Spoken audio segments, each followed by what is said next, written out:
स्तुति हो पिता। Thank you Jesus. Worship you father, worship you lord, worship you lord. Okay okay, thank you father. स्तुति हो पिता, स्तुति हो प्रभु, आपकी महिमा। Perfect. Thank you lord, thank you lord. प्रभु यीशु मसीह के नाम में आप सभी का बहुत बहुत स्वागत फिर एक और बार इस अद्भुत रविवार में। दोस्तों, बेहद खुशी है कि आपके बीच प्रति सप्ताह एवरी संडे आपके बीच हम आ पाते हैं। यीशु की महिमा देश और विदेश में जितने भी मसीह मंथन के सदस्य और जो मसीह मंथन के सदस्य नहीं हैं वे भी आप सभी हमसे जुड़ सकें, मिलकर प्रभु की महिमा कर सकें, वचनों से सीख सकें, उस मनसा से आपके बीच हम आते हैं।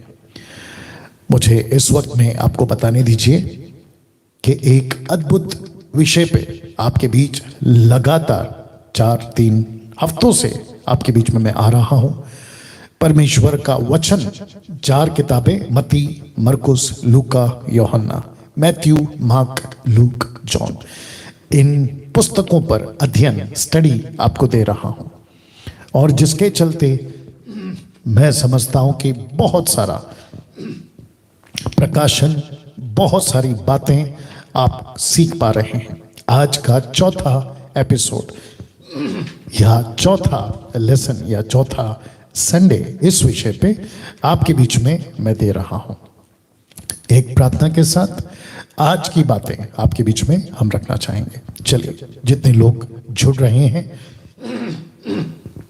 आप सभी जुड़ते जाएं।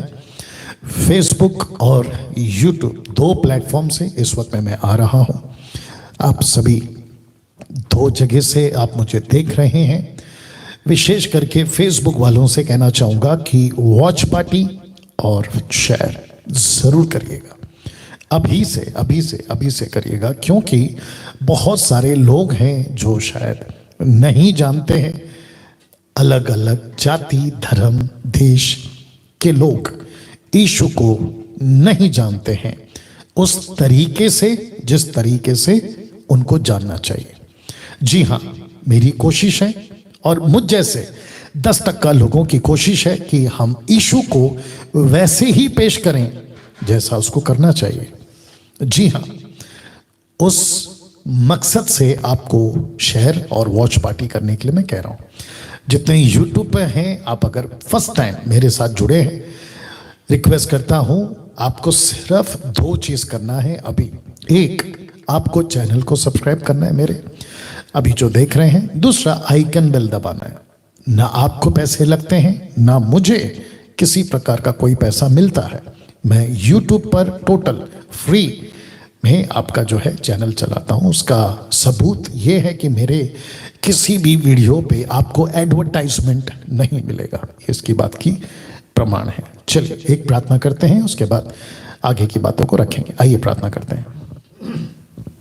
Thank you Lord. स्तुति हो पिता, स्तुति हो प्रभु।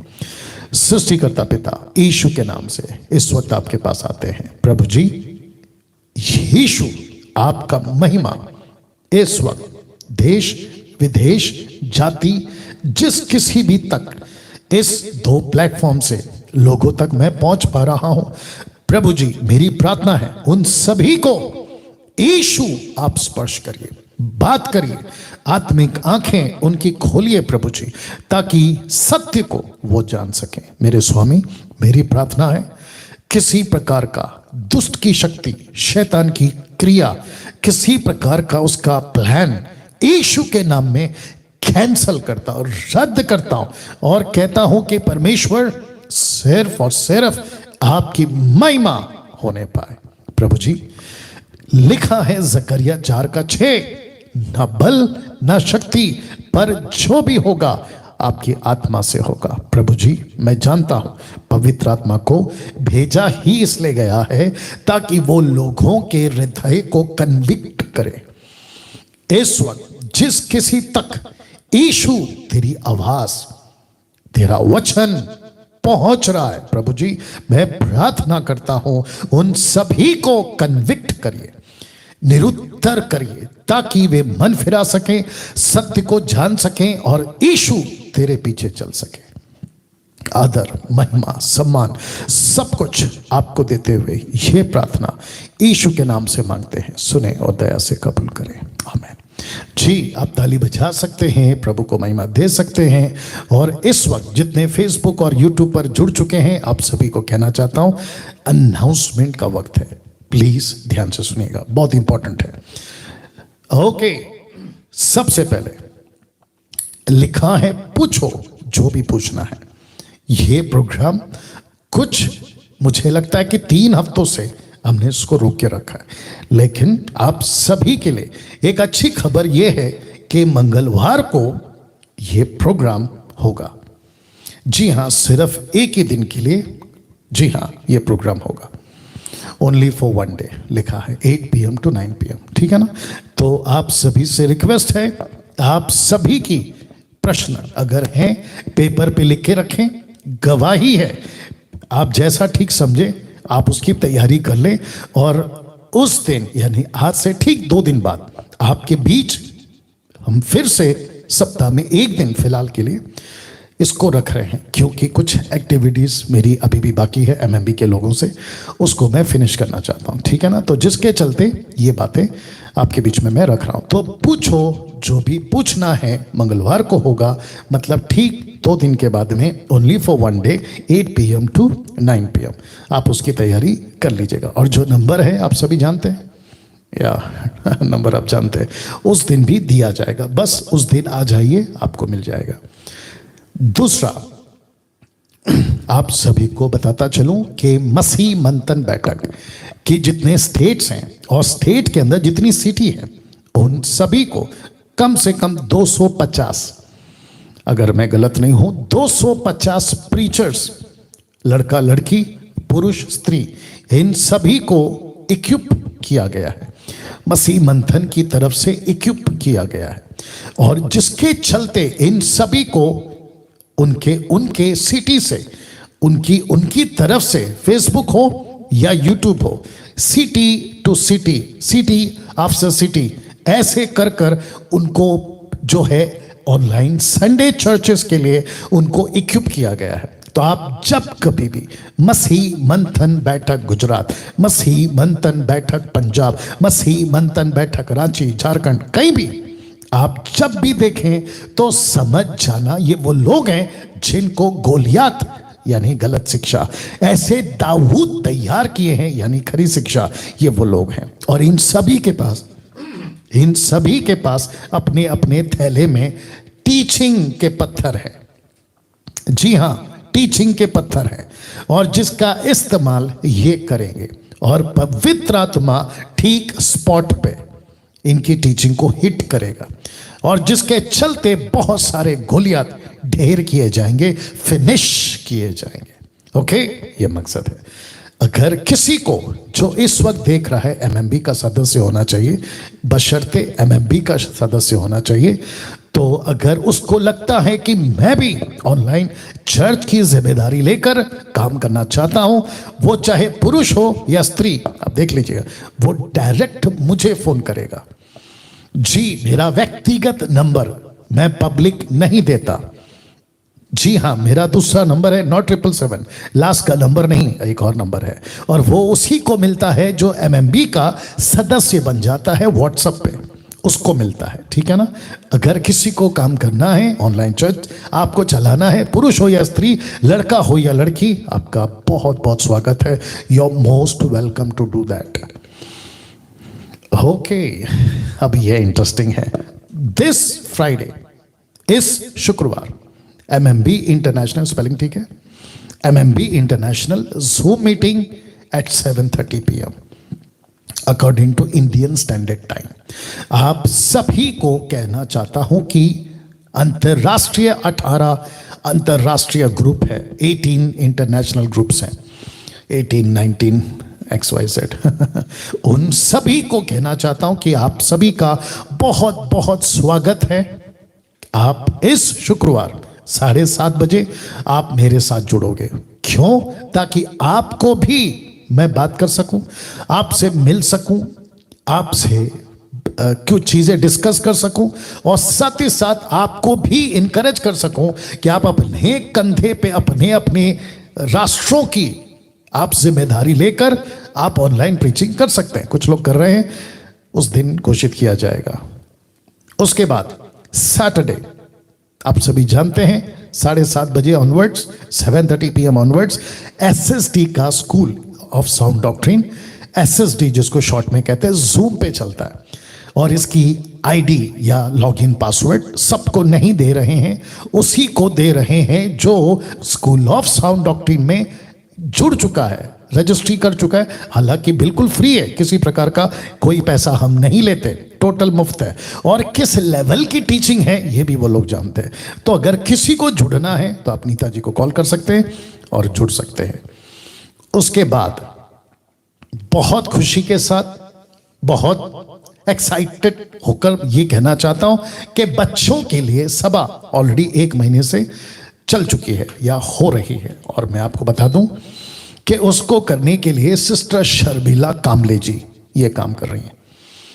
उनका ये नंबर है। अगर आपके बच्चे किसी प्रकार से संडे क्लास में अटेंड नहीं हो रहे हैं, जिसको हमने नाम दिया संडे चर्च, तो आपको रिक्वेस्ट है उनको कॉल करिए, ये नंबर है, और उनको कहिए कि हमको भी जूम ID दीजिए। अन्यथा फेसबुक पे भी आप लोग जुड़ सकते हैं, क्योंकि ये सभा बच्चों की दोपहर को 12:30 से दोपहर को 1:30 बजे तक, according to Indian standard time 12:30 PM to 1:30 PM in the noon, afternoon. Okay, आप लोग जुड़ सकते हैं, बच्चों को जोड़ सकते हैं और आपके बच्चे अच्छा सीखें, आगे बढ़े, बाइबल को जाने, अभी से बेहतर होगा। वाह! कल आप सभी को प्रभु भोज दिया जाएगा, क्योंकि महीने का पहला सोमवार, और मुझे फिर से कहना है कि यह सिर्फ और सिर्फ मसीह मंथन के मेंबर्स के लिए ही है, सिर्फ और सिर्फ, बाकी किसी के लिए नहीं है। और अगर आपको चाहिए, मसीह मंथन के सदस्य बनिए, आपकी छोटी सी ब्रीफिंग होगी और आपको दिया जाएगा। यस, ये तो पक्की बात है। तो फिर से कहता हूं कि कल ठीक 7:30 बजे आप सभी को प्रभु भोज आपको जो है दिया जाएगा। क्या आप थोड़ा ऊपर कर लो, या तो इसका ख्याल रखें। और जितने सदस्य अभी देख रहे हैं मसीह मंथन के, आपको कल ठीक 7:30 बजे, जैसे पिछले हफ्ते या 2 हफ्ते, अगर मैं गलत नहीं हूं, आपने तैयारी की थी, वैसी तैयारी आपको करनी है। उसके बाद मसीह मंथन बैठक से जुड़ने के लिए मैं आपको हमेशा कहता हूं, और जुड़िए। आप अगर नहीं जुड़े हैं, रिक्वेस्ट करता हूं जुड़िए। कौन से नंबर पे? टोटल 29 राज्य के किसी भी राज्य से आप हैं, व्हाट्सएप ग्रुप्स चल रहे हैं। ब्रदर देवेंद्र सावंत को कॉल करिए। अगर ये आपका फोन नहीं उठाते हैं तो उसके अलावा ये टोटल 5 नंबर हैं। नीता जी हैं, सिमरप्रीत हैं, शमी हैं, जितेंद्र हैं और श्वेता जी हैं। ठीक है ना? तो इन सभी को आप कॉल कर सकते हैं और आपको ये मसीह मंथन के जिस किसी भी स्टेट से आप हैं, आपको जोड़ दिया जाएगा। उसके बाद MMB इंटरनेशनल ग्रुप एक ही है, 18 की 18 ग्रुप में चलती है, मतलब 18 इंटरनेशनल स्टेट्स में, कंट्रीज में, राष्ट्रों में चलती है, लेकिन इसका एक ही ग्रुप रखा है। और इनको आपको कॉल करना है, सिस्टर आशा विलर को इनको कॉल करना है। और इनको कॉल करके, और आपको इंडिया का पता होगा नंबर क्या है ना? तो आप इनको कॉल करके आप जुड़ सकते हैं।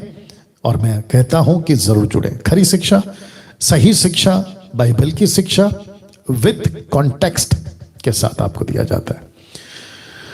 वाह, ये भी इंटरेस्टिंग है। इंस्टाग्राम पे मसीह मंथन है, फेसबुक पे मसीह मंथन है, यूट्यूब पे मसीह मंथन है, मसीह मंथन वेबसाइट पे है, और मसीह मंथन का ऐप है, एंड्रॉयड और एप्पल। कोई भी आप फोन यूज करते हैं, इन सभी जगह पे मसीह मंथन उपलब्ध है। उसके बाद MMB ने मैट्रिमोनी स्टार्ट कर दिया है, और ब्रदर हर्षद जी इसको लीड करते हैं, इनको संभालते हैं। और अगर मैं गलत नहीं हूं, 65 से 70 के आसपास अभी लोगों ने रजिस्ट्री कर दी है, और इसका रजिस्ट्री फीस है 500 रुपये। जी हाँ, वापस कहता हूं 500 रुपए। उसके बाद आपको जो है ऐड किया जाएगा और इसकी अलग से ऐप होगी, MMB मैट्रिमोनी ऐप अलग से होगी, उसमें आपको ऐड किया जाएगा ताकि जिसको मैच ढूंढना है अपना वो वहां पे ढूंढ सकते हैं। उसके बाद फेसबुक और यूट्यूब वालों बहुत ध्यान से सुनिए, MMB बहुत बड़े पैमाने पे देश और विदेश में काम कर रहा है, जिसको स्टार्ट किए 2 साल हो गए। बहुत तरीके से और छोटी सी लेकर बड़ी तक की जगहों में मसीह मंथन पहुंच रहा है, और जिसके लिए 3 पावर की जरूरत होती है। एक है गॉड पावर, वो हमारे पास है, दूसरा है मैन पावर, वो आप लोग हैं, और तीसरा है money power. So God power, man power, money power. तो मनी कहाँ है? आपके पास है। तो किसी को किसी प्रकार का कोई दबाव, किसी पर किसी प्रकार का कोई लालच दिखाकर या डर दिखाकर, और विशेष करके टाइट पर, दशमांश पर नहीं दोगे तो श्राप आएगा, बिल्कुल नहीं। किस वचन से आपको देना है? इस वचन से, 2 कुरिन्थियों 9:7 कि हर एक जन जैसा मन में ठाने वैसा ही दान करे, ना कुड़कुड़ के, ना दबाव से, क्योंकि परमेश्वर हर्ष से देने वालों से प्रेम करता है। Cheerful givers. तो किसको कॉल करें? पास्टर डैनियल, इसको कॉल करें, सुमन वैद को कॉल करें, और ये आपको अकाउंट डिटेल देंगी। जो मेरा होगा मैं उसमें रहूंगा, और मुझ तक आपका पैसा पहुंचेगा जिसका कनेक्ट है MMB अकाउंट। जी हाँ, कुछ अपडेट्स हमने किए हैं, बाकी लोग शायद नहीं जानते। तो रिक्वेस्ट करता हूं कि आप सभी मंथली सपोर्टर्स बने। आपका रकम छोटा हो या बड़ा हो, लेकिन किसी लालच में और किसी दबाव में आपको नहीं देना है। देते हैं तो भी ठीक, नहीं देते हैं तो भी ठीक। किसी प्रकार का पक्षपात MMB आपके साथ नहीं करेगा, पार्शियलिटी जिसको कहते हैं, नहीं करेगा। जी हाँ, नहीं करेगा। आपको उतना ही सब कुछ मिलेगा जितना बाकी लोगों को मिलेगा। सर्टिफिकेट हो, ID कार्ड हो, मैरिज हो, बैप्टिज्म हो, फ्यूनरल हो, सब कुछ A to Z। ओके, फिर प्रश्न उठता है आपका काम कैसा चलेगा? तो काम मेरा कहाँ, ये तो प्रभु का है। ये काम प्रभु का है।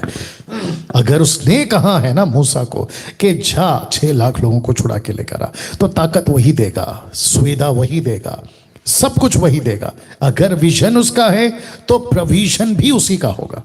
आपको फिर कह देता हूं, अगर विजन उसका है तो प्रोविजन भी उसी का होगा। दर्शन उसने दिया है तो पैसा भी वही देगा। तो मुझे किस बात की चिंता है? जी हाँ। और फिर वापस आ गया कि प्रति रविवार ये डैनियल राज आपके बीच में आता रहेगा। संडे ऑनलाइन चर्च हिंदी आपके बीच में करता रहेगा। आज का विषय आपके बीच में रखना चाहूँगा। तो आशा करता हूँ कि आप सभी लोगों ने अपनी अपनी तैयारी कर ली होगी। ओके, अब वक्त है इस एपिसोड नंबर 4 का। जी हाँ, तो रिक्वेस्ट करता हूं कि जितने भी लोग देख रहे हैं फेसबुक और यूट्यूब पे मिलाकर, आप सभी एक अच्छी ताली बजाकर परमेश्वर को धन्यवाद दे सकते हैं। और रिक्वेस्ट करता हूं कि आपका नोटबुक, आपका बाइबल, आपका जो भी कुछ है अपने पास रखें, जहां नोट करना है कर सकते हैं। और इसकी PDF आपको मिल जाएगी व्हाट्सएप ग्रुप में, जो MMB का स्टेट ग्रुप्स है, आपको वहां पे मिल जाएगी। चलिए, episode number 4, study on 4 gospels, Matthew, mark, look, John. 400 समाचार की पुस्तकों पर अध्ययन, मत्ती, मरकुस, लूका और यूहन्ना। इस पुस्तकों पर आपके बीच मैं आ रहा हूं।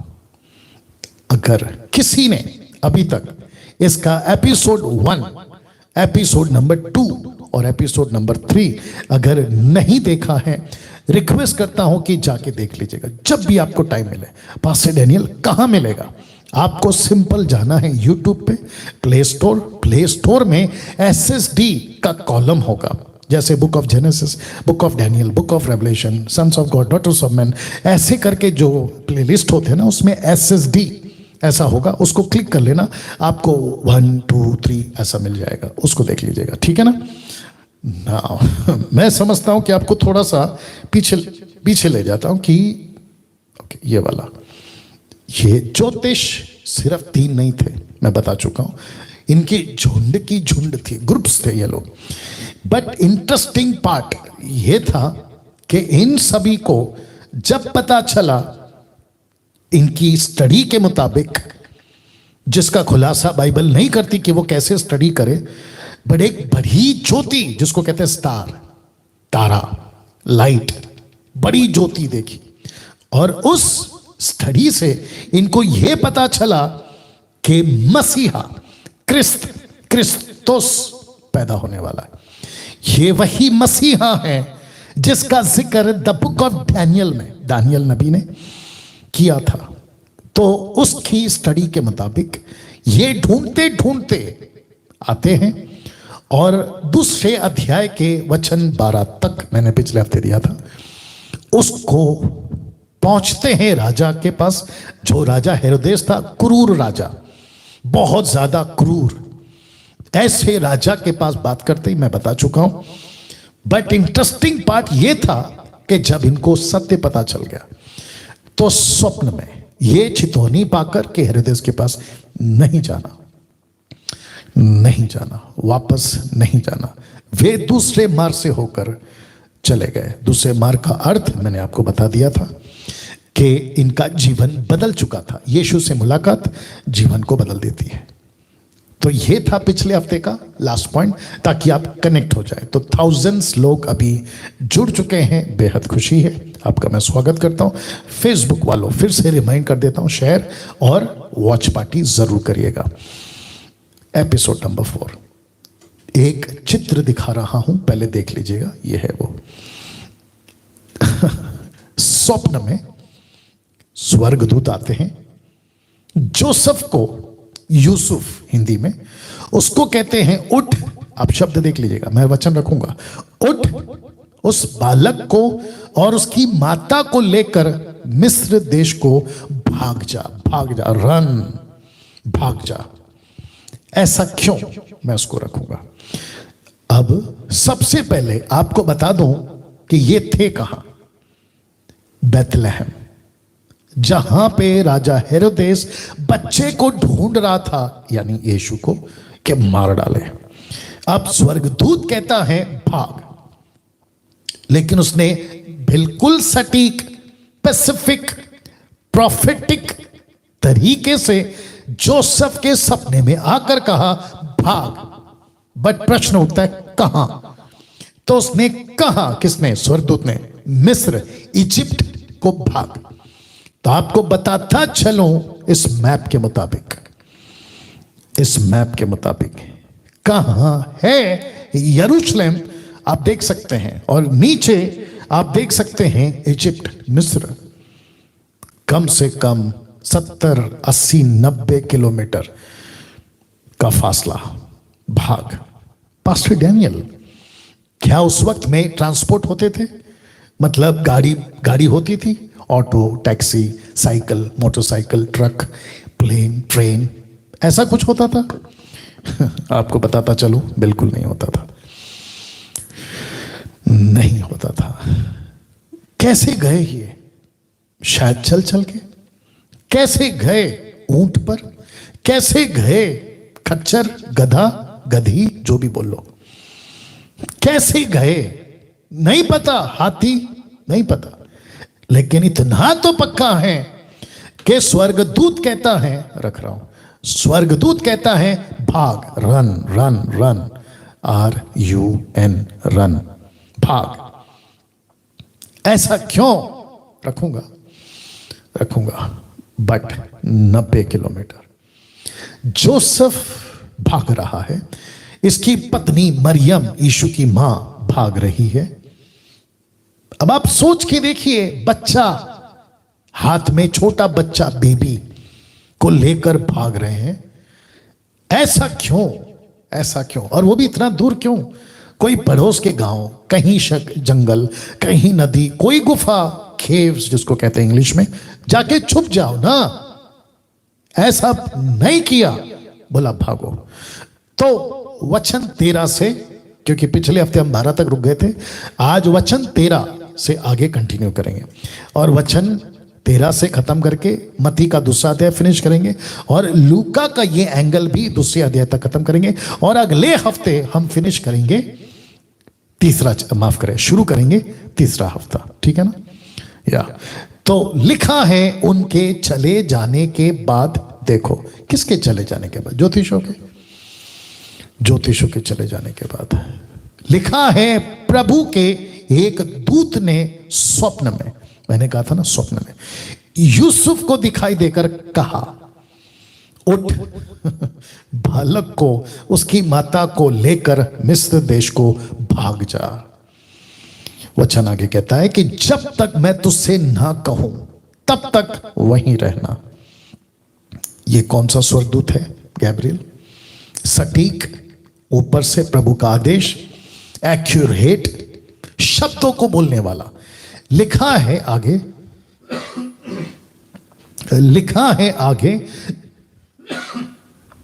एक्सक्यूज मी, एक सेकंड दीजिए प्लीज। जी हां, लिखा है क्योंकि हेरोदेस, क्रूर राजा, क्योंकि हेरोदेस इस बालक को ढूंढ पर, एक सेकंड,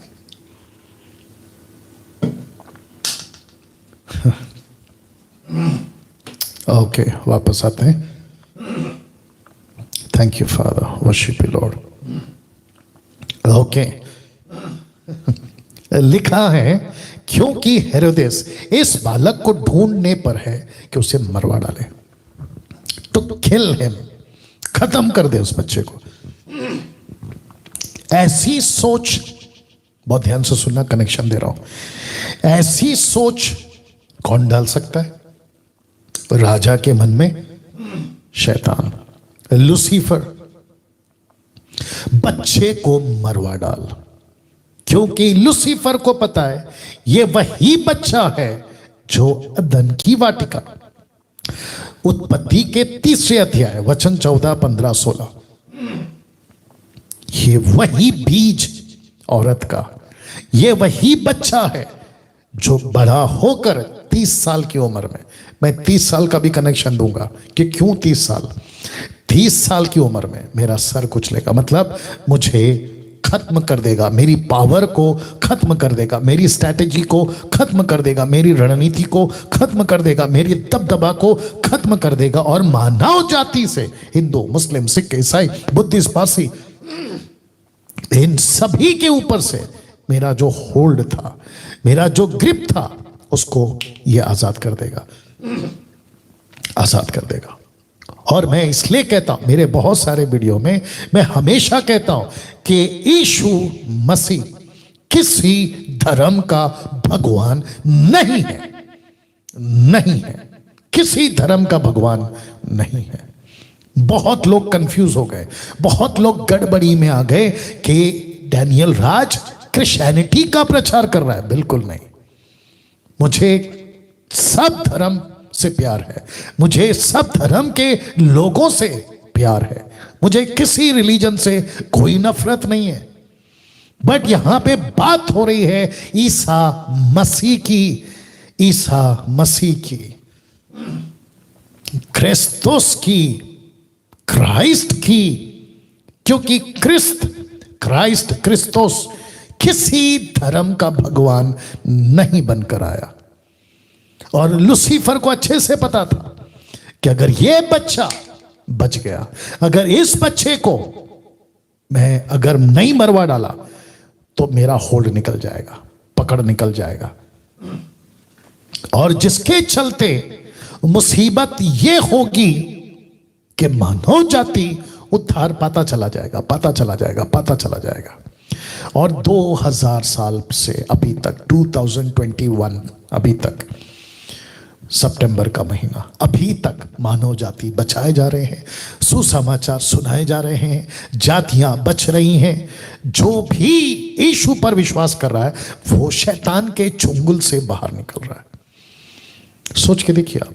तो लिखा है क्योंकि हेरोदेस इस बालक को ढूंढने पर है कि उसे मरवा डाले। अब देखो उसने क्या किया, वचन 14, क्योंकि राजा को नहीं पता कि बच्चा कौन है। क्यों? ऊपर लिखा ज्योतिष तो चले गए, ज्योतिषों ने नहीं कहा कि पैसिफिक घर में जाओ, वो बच्चा छरनी में लेटा या जो भी घर में पाया जाएगा, 2 साल का बच्चा उम्र का, ऐसा कुछ नहीं कहा। तो राजा को पता चला, देख लीजिए लिखा है ना कि ज्योतिषों ने दगा किया, उसके हिसाब से ज्योतिषों ने चीट किया। तो उसने क्या कहा, वह रात ही को उठकर बालक और उसकी माता को लेकर मिस्र को चला गया। कौन कौन? जोसेफ और मैरी चले गए। वचन 15, हेरोदेस के मरने तक वहीं रहा, इसलिए कि वह वचन जो प्रभु भविष्यवक्ता के द्वारा कहा गया था कि मैंने अपने पुत्र को मिस्र से बुलाया। तो मैं इसका रख रहा हूं। तो हेरोदेस ने पूरे मिस्र में बच्चे को मारने का प्लान किया ना। वचन 15 इंटरेस्टिंग है साहब, मैं आपको बताता हूं कैसे। हेरोदेस के मरने तक वहीं रहा, माफ करें, इसलिए कि वचन जो प्रभु ने भविष्यवक्ताओं के द्वारा कहा था कि मैंने अपने पुत्र को यानी यीशु को मिस्र से बुलवाया है, पूरा हुआ। कहां लिखा है? होशे 11:1। ये प्रोफेसी है होशे की। जो कुछ 21 प्रॉफिट्स, जो माइनर प्रॉफिट्स है ना, उसमें से ये एक है। मेजर 3 प्रॉफिट है, आइजाया, जरमाया और हिजकिय्याह, ये 3 मेजर प्रॉफिट्स हैं। 21 प्रॉफिट्स में से छोटा यानी कि होशे 11 का एक कहता है कि जब इज़राइल बालक था तब मैंने उससे प्रेम किया और अपने पुत्र को मिस्र से बुलवाया। इसको कौन कह रहा है साहब? स्वर्गदूत कह रहा है। अब मैं सबसे पूछना चाहता हूं, क्या यीशु का जन्म प्रॉफिटिक था? Of course. क्या यीशु के जन्म की भविष्यवाणी हुई थी? Of course. यीशु का क्या क्या होगा प्रोफेसी हुई थी? Of course. और उस कड़ी में ये एक है कि मैंने मिस्र से बुलवाया, ये पूरा हुआ। वचन 16, जब हेरोदेस ने ये देखा कि ज्योतिषों ने मेरे साथ ठट्टा किया है, मतलब मेरा मजाक उड़ा दिया, मेरे को धोखा दे दिया, मेरे को झूठ बोल गए, तो उसको आया गुस्सा। लिखा है तब वह क्रोध से भर गया। ये गुस्सा किसका है? और ये गुस्सा क्या है? बेवजह। नंबर 1, गुस्सा किसका है? लूसीफर का। किसने डाला उसके अंदर गुस्सा? लूसीफर ने, शैतान ने। किस लेवल का गुस्सा? किस लेवल का गुस्सा? इस लेवल का गुस्सा लिखा है, और लोगों को भेजकर, मतलब सिपाहियों को भेजकर ज्योतिषियों से ठीक ठीक पूछे हुए समय के अनुसार, ठीक ठीक पूछे हुए 2 साल के गैप में पूछे हुए समय के अनुसार बेथलेहम और उसके आसपास के सब लड़कों को जो 2 वर्ष के थे वह उससे छोटे थे, मरवा डाला, मार दिया उसने। अब मेरा एक प्रश्न है, बच्चों को मारने का दिल, और वो भी छोटे बच्चों का, किसका हो सकता है? मनुष्य का नहीं हो सकता। तो हेरोदेस पे किसने कब्जा कर लिया? उसके दिमाग, उसके दिल, उसकी सोच, उसको किसने कब्जा कर लिया? ऑफ कोर्स लूसीफर ने। तो इससे क्या साबित होता है? राजा हो या गरीब, अमीर, उच्च, पिछड़ा, इस प्लैनेट का किसी भी वर्ग का आदमी, शैतान अपना काम, अविश्वासियों की बात कर रहा हूं, किसी से भी करवा सकता है, किसी से भी करवा सकता है।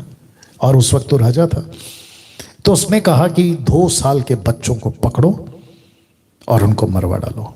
क्यों? क्योंकि उसको पता था बच्चा पैदा हुआ है बेथलेहम में, लेकिन उसको यह नहीं पता था कि उसके ठीक 1 दिन पहले बच्चा वहां से मिस्र को जा चुका है। अब आपको एक कनेक्शन देता हूं। जब स्वर्गदूत ने कहा यहां पे उठ, बालक को ले और उसकी माता को लेकर मिस्र को भाग जा, तो आसपास क्यों नहीं गया? आसपास में क्यों नहीं गया? वो जा सकता था ना। तो आपको बताता चलूं कि आसपास में राजा हेरोदेस का पकड़ है, लेकिन इजिप्ट में उसका पकड़ नहीं है। तो इजिप्ट में वो नहीं मरवा सकता बच्चों को, लेकिन अपने क्षेत्र में वो मरवा सकता है। और देखो उसने मरवा दिया। लिखा है बेथलेहम और उसके आसपास के सब लड़कों को जो 2 वर्ष के वह उससे छोटे थे, मरवा डाला, मरवा डाला। इजिप्ट में नहीं जा सका। तो कितना परफेक्ट प्लान है, कितना सटीक युक्ति परमेश्वर बनाता है, और बिना किसी डर या शंका के उनको इजिप्ट भेज दिया, बोला जाओ वहां सेफ रहो।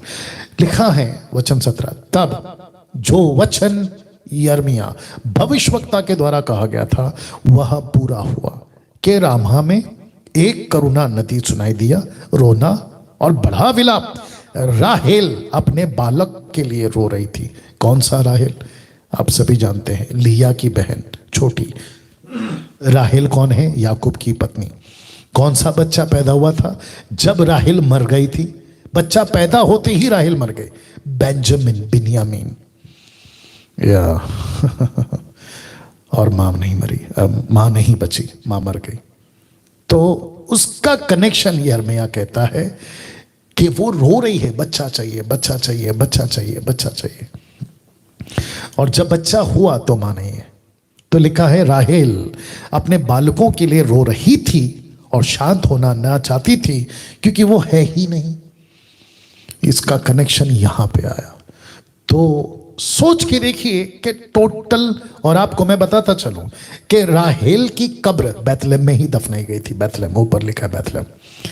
इसका टोटल कनेक्शन है। मैं उत्पत्ति की किताब में इसका अध्ययन दे चुका हूं और आप लोग सब इससे वाकिफ हैं। क्या पावरफुल है, क्या कनेक्टेड है आपस में।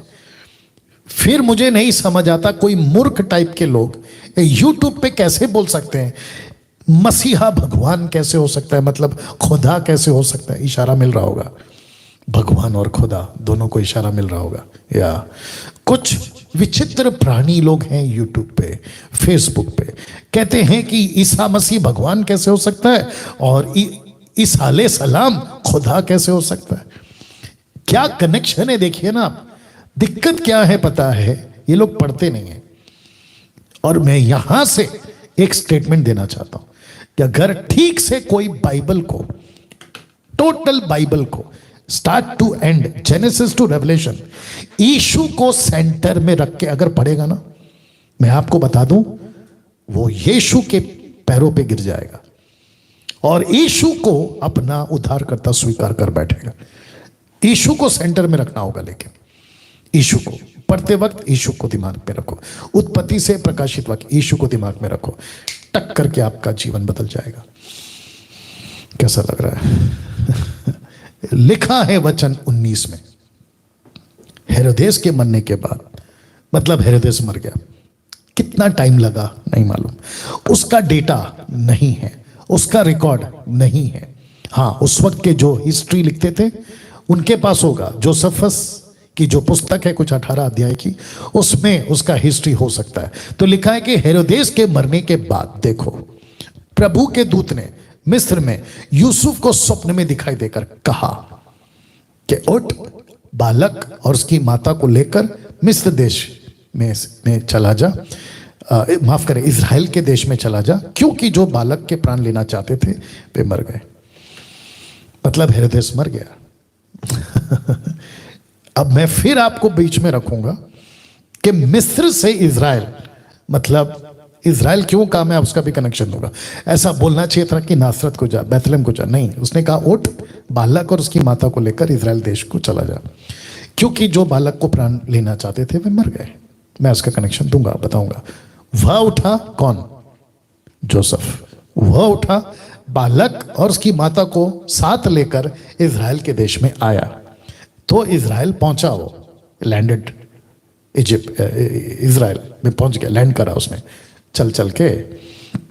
वचन 22 लिखा है, परंतु ये सुनकर अरखिलास अपने पिता हेरोदेस की जगह यहूदिया पर राज्य कर रहा है, वहां जाने से डरा। इसका मतलब क्या है कि उसका बेटा, किसका? हेरोदेस का, वो राज कर रहा है। किस पे? यहूदियों पे।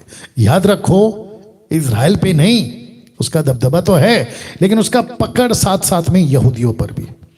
तो उसने क्या सोचा कि अगर मैं गया और उसने पूछा बच्चा कौन है, तू कौन है, कहां से आ रहा है, XYZ, तो बोलेगा हो 2 साल पहले 3 साल पहले तुम भागे थे क्या? बोला हाँ, तो मरवा देगा। उसके चलते डरा। और लिखा है कि स्वप्न में चितौनी पाकर गलील देश में चला गया। स्वप्न में चितौनी किससे पाया? वापस स्वर्गदूत से। तो लिखा है गलील देश में चला गया। अब जरा सुनिएगा। और लिखा है नासरत नाम नगर में जा बसा, ताकि वो वचन पूरा हो जो भविष्यवक्ताओं के द्वारा कहा गया था कि वह नासरी कहलाएगा। अब आपको बताता चलूं, आप मैप में देख लीजिएगा पहले, कम से कम 90 किलोमीटर से भी ज्यादा का सफर है। इजिप्ट नीचे है और आप देख सकते हैं नासरत ऊपर है, ऊपर है, नासरत ऊपर है। और दूसरा मैप मैंने रखा है ताकि आपको कनेक्ट हो जाए, कहाँ है इजिप्ट और कहाँ है नासरत। तो इतनी लंबी सफर तय की गई और ये पहुंचे। अब आप सोचिए, एक बच्चे को कैसे बचाया, क्या स्ट्रैटेजी करी, किस तरीके से परमेश्वर के स्वर्गदूत ने मार्गदर्शन किया और क्या जर्नी रही उस वक्त की। अब इसी घटना को लूका का दूसरा अध्याय के अनुसार देखेंगे तो लिखा है, लूका का दूसरा अध्याय और उसका अध्ययन।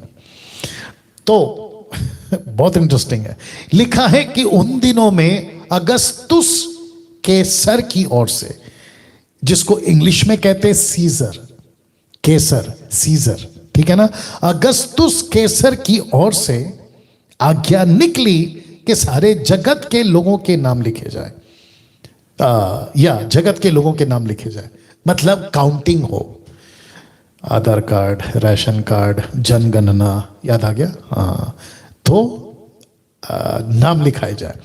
तो लिखा है ये पहली नाम लिखाई उस समय हुई जब क्विरिनियुस सीरिया का हाकिम था। सीरिया समझते हैं, या इस्लाम कंट्री, अरब, मिडल स्टेट या मिडल इस्लाम कंट्री, सीरिया, सीरिया मालूम होगा आपको, सीरिया या का हाकिम था, मतलब लीडर था, उसका दबदबा था। ये पहली नाम लिखाई। अब इन सब के पीछे कनेक्शन है, लॉजिक है, ठीक है ना। सब लोग नाम लिखाने के लिए अपने अपने नगर को गए, लेकिन किस वक्त, जब सीजर था। तो किंग सीजर, कैसर के दिनों में यीशु पैदा हुआ था।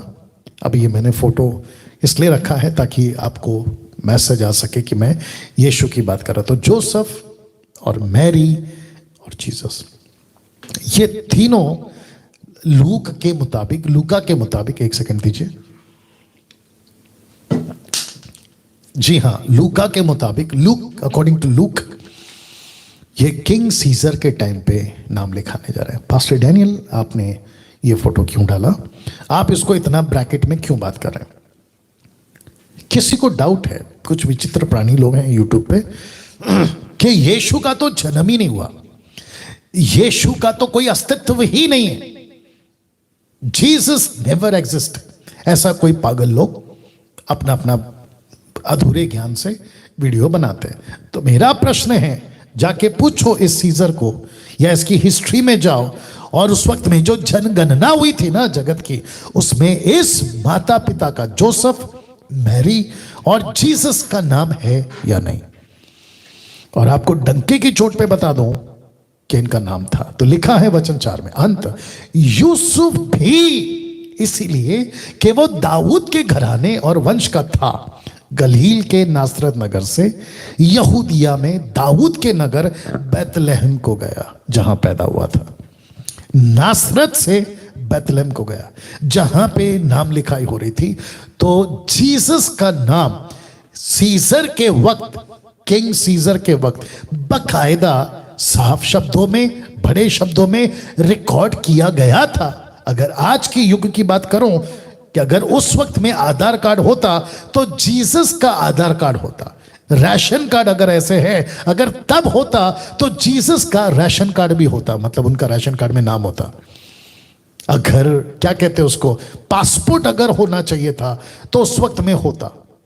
ये मैं क्यों कह रहा हूं, अधूरे ज्ञान के लोग नहीं समझेंगे, बट मैं इसलिए कह रहा हूं कि ये पक्का प्रमाण है, ये पक्की बात है, सिर्फ बाइबल नहीं, उस वक्त के जो किंग्स हुआ करते थे, जो गवर्नमेंट होती थी, उन तक को पता था कि एक ऐसा बच्चा है जिसका नाम है यीशु, जीसस, यशुआ, यस्तुस।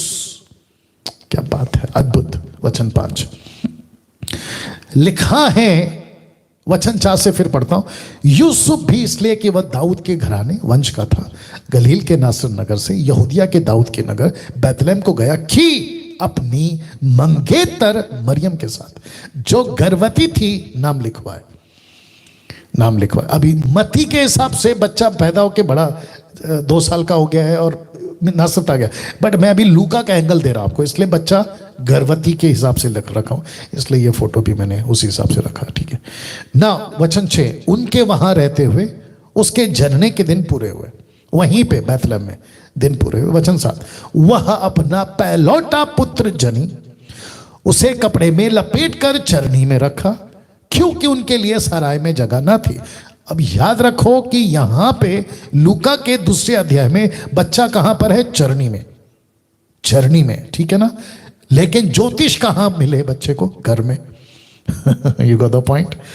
तो ज्योतिष के वक्त बच्चा 2 साल का हो चुका था, लेकिन लूका के हिसाब से बच्चा अभी बिल्कुल बेबी, फ्रेश बेबी बच्चा अभी पैदा हुआ है और चरनी में।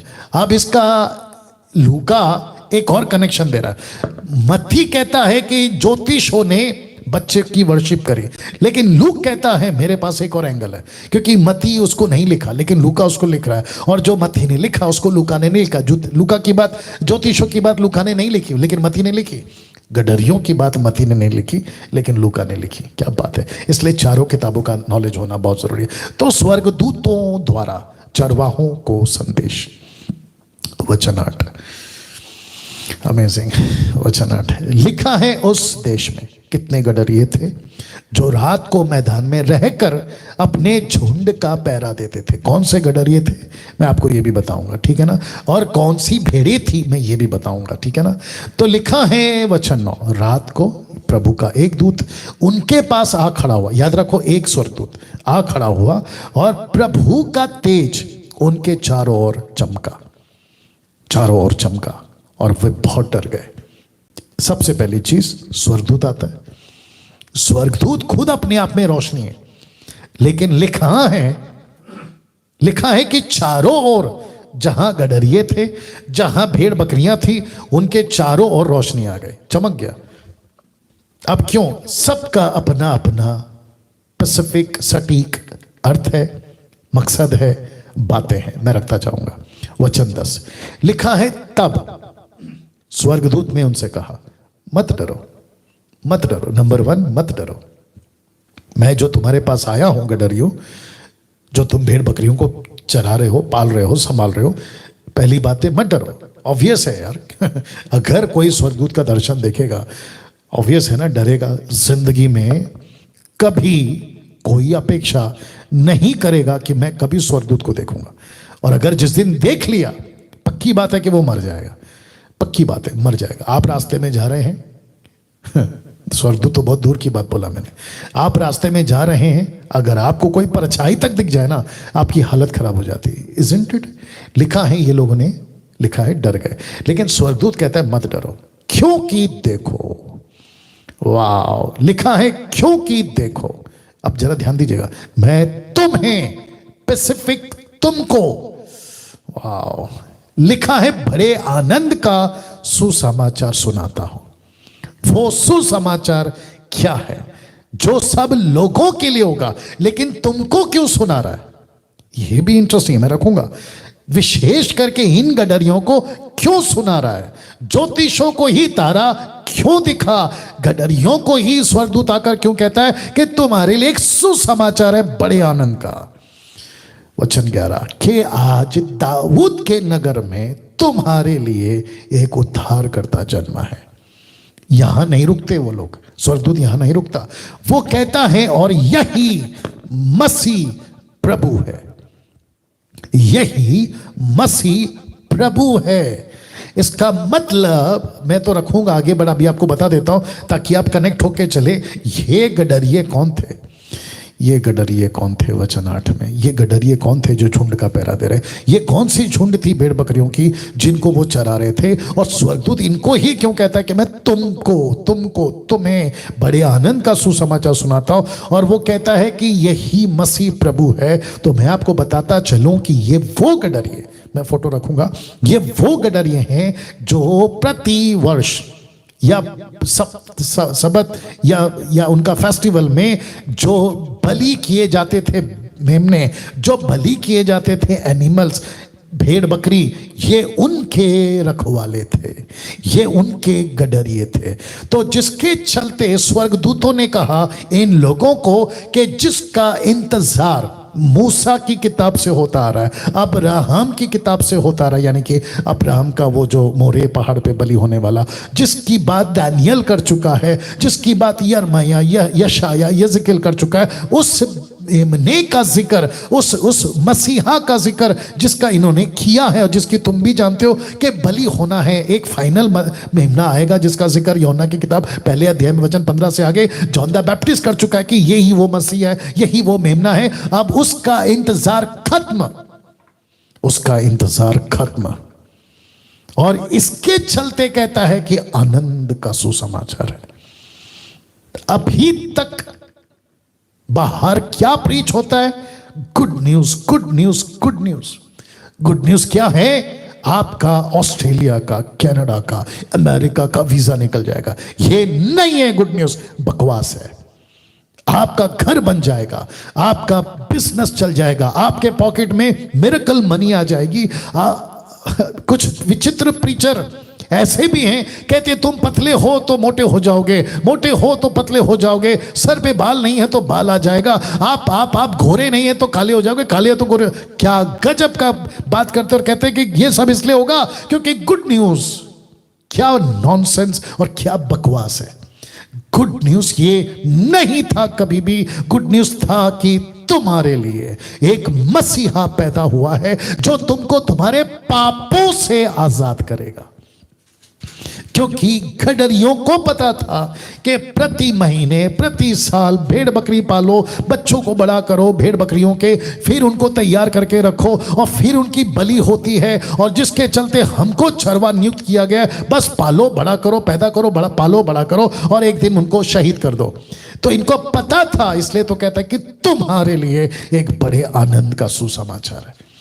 और वो सुसमाचार क्या है कि एक बच्चा पैदा हो गया है जिसको कहते हैं, देखिए स्वर्गदूत ने यहां पे क्या कहा, नाम नहीं लिया, उसने कहा मसीह प्रभु, मसीह प्रभु, मसीह प्रभु। और रोमियो 9:10 या माफ करें 10:9 क्या कहता है? पौलुस कहता है कि जब तक तुम यीशु को प्रभु जानकर स्वीकार नहीं करोगे तुम्हारा उद्धार नहीं होगा। वाह। प्रभु का मतलब है इंग्लिश में LORD, लॉर्ड। लॉर्ड का मतलब होता है लॉर्डशिप। इस पर यीशु मेरी जिंदगी पे लॉर्ड है, यीशु मेरी हर चीज पे लॉर्ड है, उसको कहते हैं। वचन 12, उसका तुम्हारे लिए पता है। किसका? उस मसीहा का। क्या?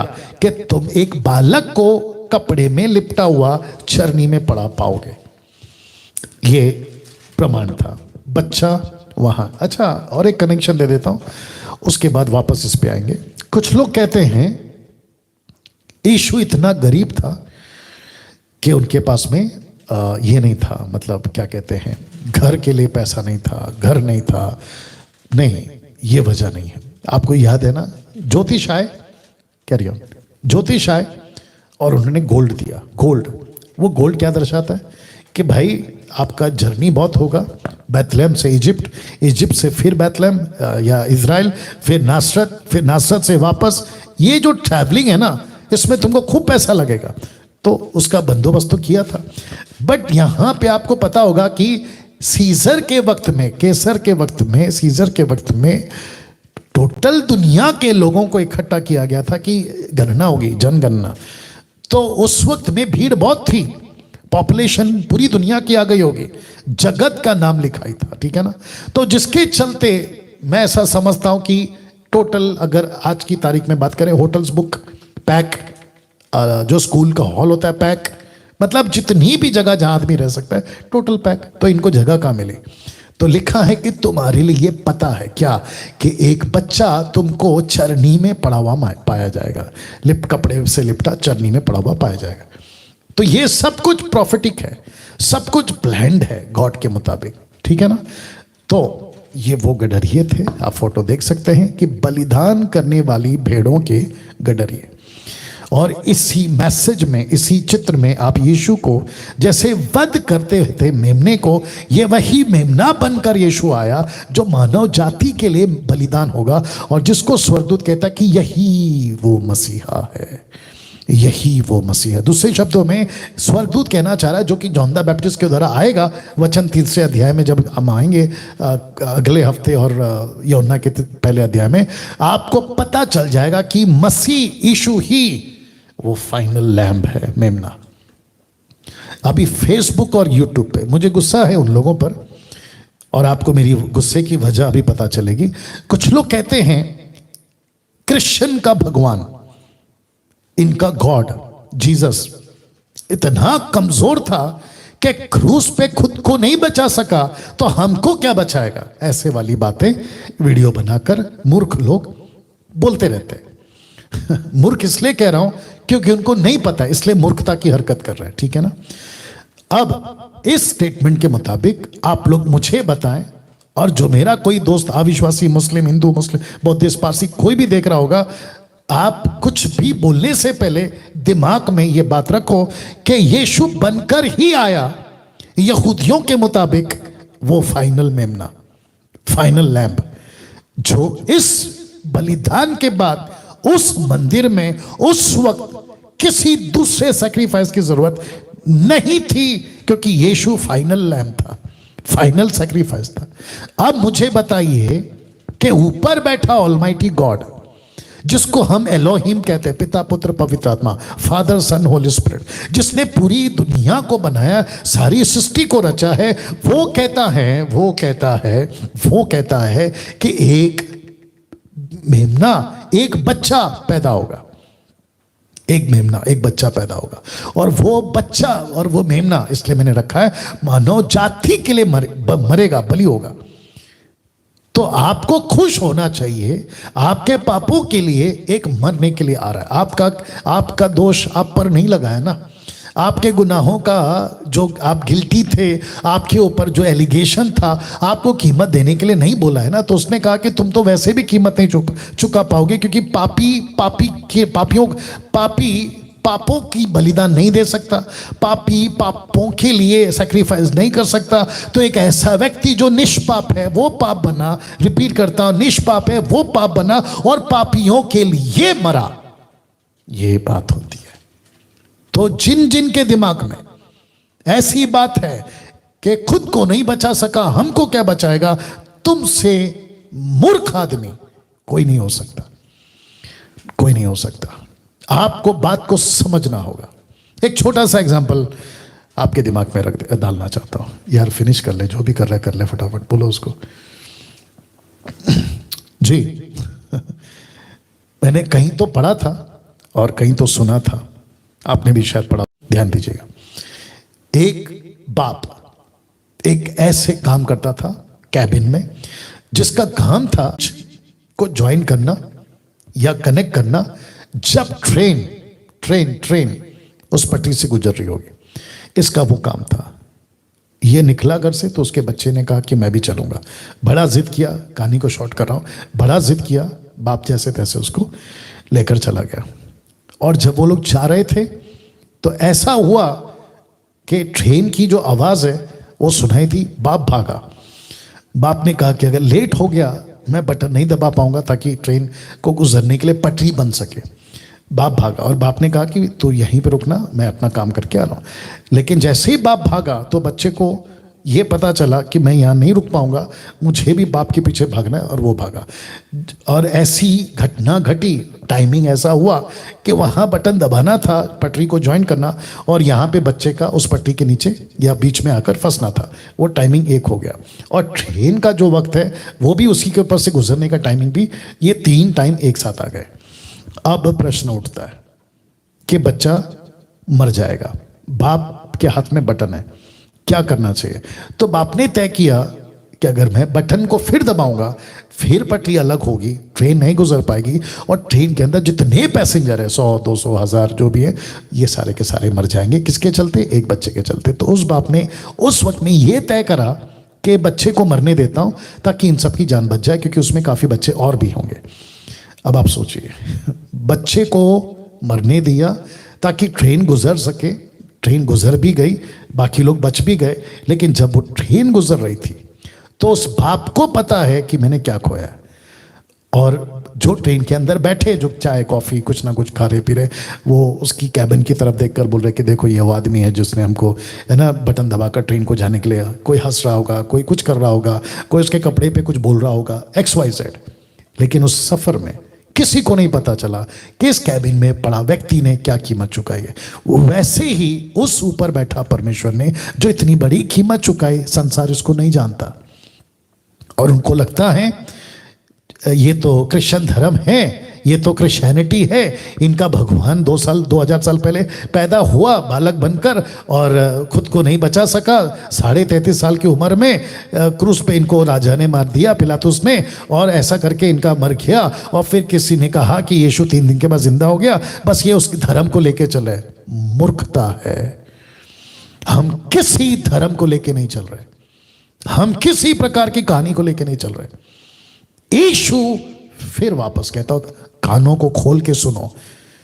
आप लोगों को इस वीडियो पे अगर नीचे कमेंट्स में अपनी उल्टी करना है तो कर सकते हो, कोई फर्क नहीं पड़ता है मुझे। वापस कहता हूं, कानों को खुला रख के सुनो। उस ऊपर बैठे परमेश्वर ने यह तय किया मुझको, आपको, मानव जाति को बचाने के लिए कि एक निष्पाप, निष्कलंक, स्पॉटलेस, किसी प्रकार का कोई दाग नहीं, किसी प्रकार का कोई पाप नहीं, एक ऐसे मेमने को दुनिया में भेजे और उसका लहू मानव जाति के लिए बहाया जाए। लेविटिक्स 17:11, व्यवस्था 17:11, जो कि कहता है कि लहू में प्राण है, लहू में प्राण है। तो यीशु ने अपना प्राण दिया। कैसे? लहू बहाकर। देख लीजिएगा, लिखा है रक्त बहाया, लहू बहाया, लहू बहाया। तो यीशु मरा और ये वो गडरिये थे जो ऐसे मेमनों को बचा के पाल के बलि के लिए रखते थे। तो लिखा है कि इनको खुशी हुई। बोला हो, मतलब दानियल वाला प्रोफेसी आज पूरा हो गया। तो लिखा है, रख दे रहा हूं, आज दाऊद के नगर में तुम्हारे लिए एक उद्धारकर्ता जन्म ले चुका है, यही मसीह प्रभु है। तो लिखा है वचन 13 में, तब एकाएक उस स्वर्गदूत के साथ स्वर्गदूतों का दल परमेश्वर की स्तुति करते हुए यह कहते दिखाई दिया, आकाश में परमेश्वर की महिमा, पृथ्वी पर उन मनुष्यों में जिनसे वह प्रसन्न है शांति हो, जिनसे वो प्रसन्न है शांति हो। तो ये स्वर्गदूत और स्वर्गदूतों का दल परमेश्वर की स्तुति, और कहते हैं आकाश में परमेश्वर की महिमा, इन द हेवन, आकाश में परमेश्वर की महिमा और पृथ्वी पर मनुष्यों में जिनसे वो प्रसन्न है शांति हो। क्यों? क्योंकि स्वर्गदूतों का दल ये मैसेज लेकर आया, अब किसी सैक्रिफाइस की जरूरत नहीं है। और सारे स्वर्गदूत मिलकर परमेश्वर की स्तुति कर रहे, महिमा कर रहे। कितने लोग समझ रहे मैं क्या बात कर रहा हूं? और जिसके चलते ये मैसेज स्वर्गदूतों को पता चला, माफ करें, गडरियों को पता चला। बोला ओह, तो ये वो गडरिये थे, गडरिये का यीशु को मिलना। ये वो गडरिये थे जो समझ गए थे कि अब पर्दा फटने वाला है। 30 साल के बाद एक बच्चा आएगा, 30 साल के बाद एक सैक्रिफाइस होगा, 30 साल के बाद, यानी यीशु की बात कर रहा हूं। और 30 साल क्यों, मैं रखूंगा आगे। 30 साल के बाद एक बच्चा आएगा और जिसको जॉन द बैप्टिस्ट कहता है, दूर से देखकर, देखो यही है जगत का मेमना, लैम्ब ऑफ द वर्ल्ड, जो खुद को बलि करेगा, सैक्रिफाइस करेगा। तो जिसके चलते ये गडरिये भागते हैं और यीशु को मिलने आते हैं। तो कहां लिखा है? लीजिए वचन 15, लिखा है कि जब स्वर्गदूत उनके पास से स्वर्ग को चले गए तो गडरियों ने आपस में कहा, आओ, लिखा है आओ हम बैथलेहम जाकर ये बात जो हुई है और जैसे प्रभु ने हमें बताया देखो। देखो वचन 16, उन्होंने तुरंत जाकर मरियम, यूसुफ को, चरनी में उस बालक को पड़ा हुआ देखा। जैसे स्वर्गदूत ने कहा था वैसे देखा। ओ फोटो रख देता हूं वापस से। ये देखिए, ये आए, मरियम को देखा, स्वर्गदूत को देखा, माफ करें जोसेफ को देखा, बालक को देखा। तो लिखा है गडरियों ने पास आकर और कहा कि चरनी में, उन्होंने तुरंत आकर मरियम को, यूसुफ को चरनी में उस बालक को पड़ा हुआ देखा। वचन 17, उन्हें देखकर उन्होंने वह बात जो इस बालक के विषय में उनसे कही गई थी प्रकट की, उनको बताया। स्वर्गदूत, माफ करें, गडरियों ने जोसेफ और मैरी को, यूसुफ और मरियम को सब कुछ बताया। स्वर्गदूत दिखाई दिया, स्वर्गदूतों का दल दिखाई दिया, ऐसे ऐसे कहा और देखा, कहा कि ये मसीहा है, ये मसीहा है। वचन 18, सब सुनने वालों ने उन बातों से जो गडरियों ने उनसे कही आश्चर्य किया। आश्चर्य, मार्वलस, आश्चर्य। क्यों ऐसा? क्योंकि उनको नहीं पता क्या हो रहा है। अचानक से ज्योतिष आ रहे हैं, अचानक से गडरिये आ रहे हैं, राजा हेरोदेस मारने पर है, स्वर्गदूत दिखाई दे रहे हैं एलिजबेथ को, जकरिया को, मेरे पति को यानी जोसेफ को स्वप्न में, मुझे प्रत्यक्ष रूप में। ये सब कुछ घटना टक टक टक टक टक टक चल रही है 2 साल के अंदर।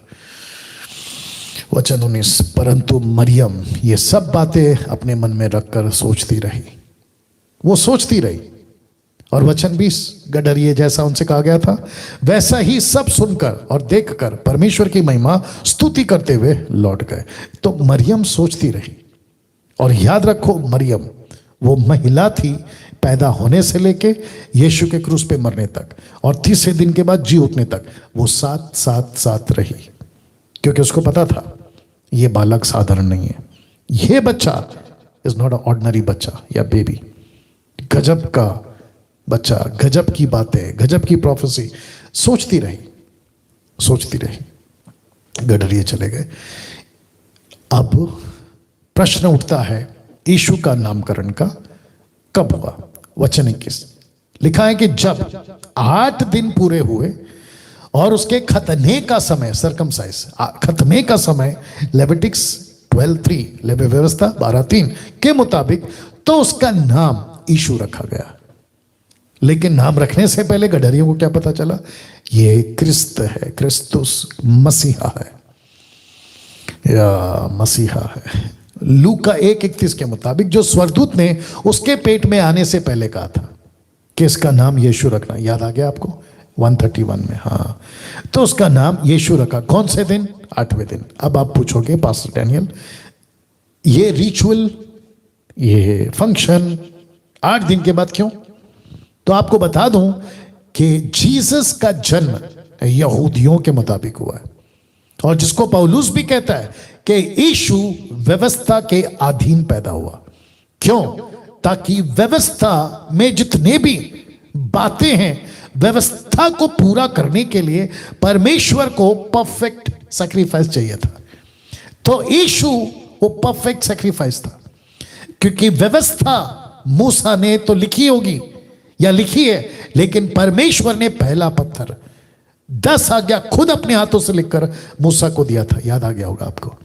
आग आई थी और लिख रही थी, आग आई थी और लिख रही थी। तो परमेश्वर ने कहा यह व्यवस्था मेरी है, और कम से कम अगर मैं उसको ठीक से बोल पाया 2500 साल, 1000 यानी 1600 के वक्त में नूह पृथ्वी को बने, आदम को बने, माफ करें, 1600 साल, उसके बाद यीशु तक और 2500 साल तक व्यवस्था, बिल्कुल ना इधर घूमना ना उधर घूमना। क्या कहा था जोशुआ से, मूसा के बाद का लीडर से? व्यवस्था की बातों से न दाएं न बाएं मुड़ना, व्यवस्था को पूरा करना। तो इतना सटीक था परमेश्वर अपनी व्यवस्था को लेकर कि वैसे ही यीशु मसीह को पैदा करा। अब कुछ लोग, फिर वापस आऊंगा, जो कहते हैं कि यीशु भगवान कैसे हो सकता है, और कुछ लोग कहते हैं कि ईसा अलैहिस्सलाम खुदा कैसे हो सकता है। तो वो कहते हैं कि इनका खुदा यानी कि ईसाइयों का खुदा यानी कि गॉड जीसस, वो तो यहूदी है। आपको किसने कहा?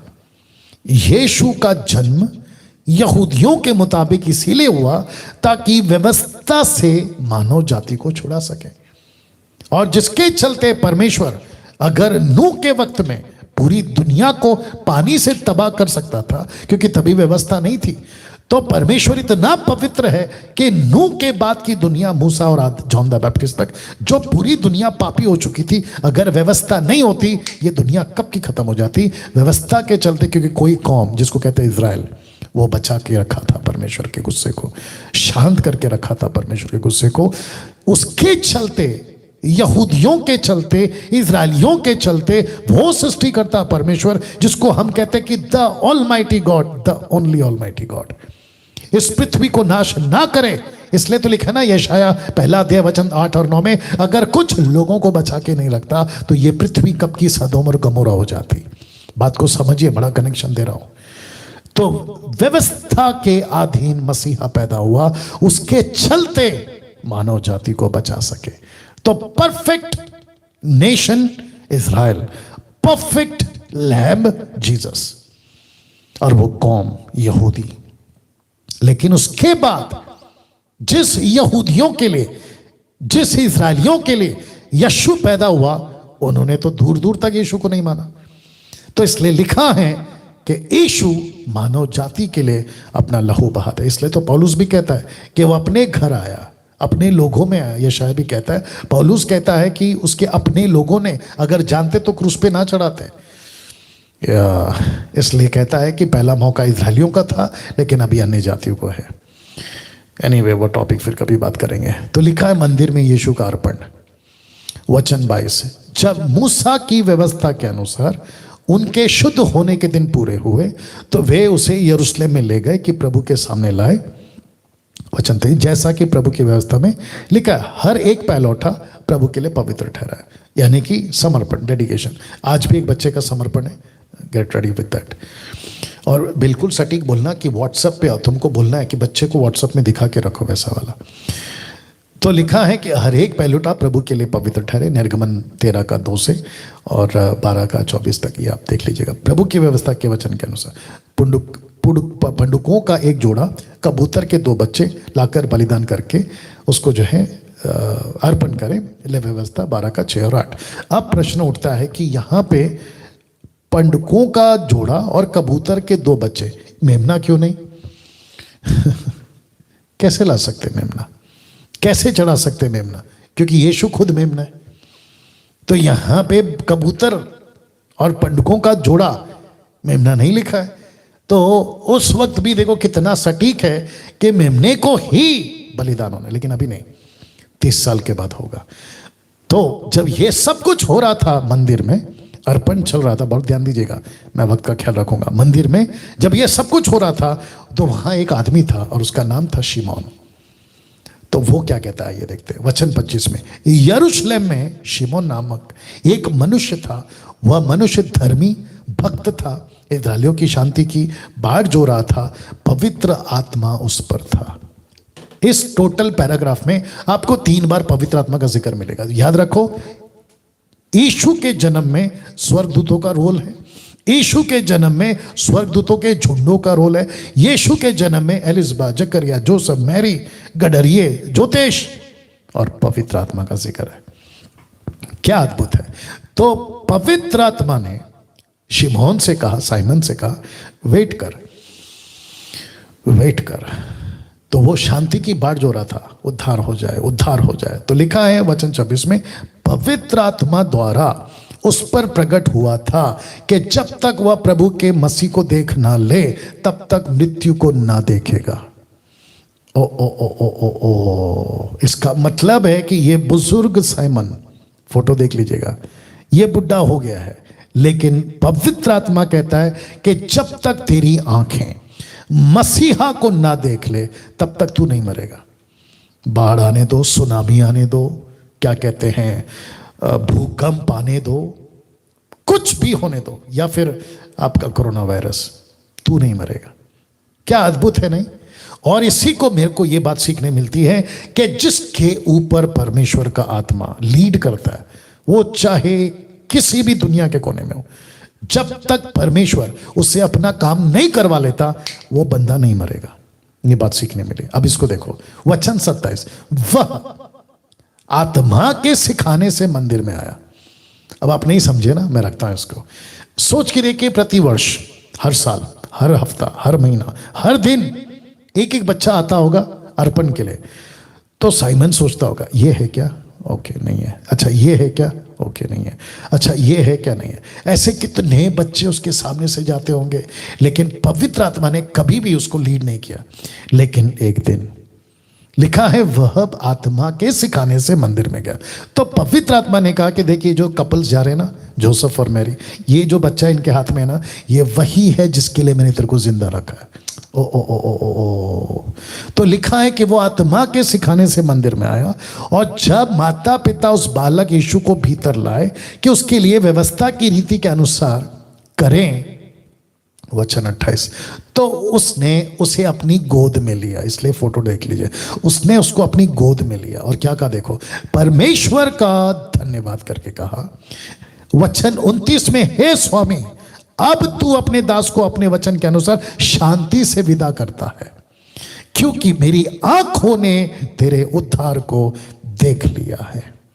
उसने ऐसा नहीं कहा, ध्यान से सुनना, हिंदू मुस्लिम सिख ईसाई बुद्धिस्ट पारसी आदिवासी जितने भी तुम लोग हो, उसने ऐसा नहीं कहा कि ईसाइयों के खुदा को देख लिया, उसने ऐसा नहीं कहा कि क्रिश्चियनिटी के गॉड को देख लिया। लिखा है कि मेरी आंखों ने तेरे उद्धार को देख लिया, सैल्वेशन को देख लिया है।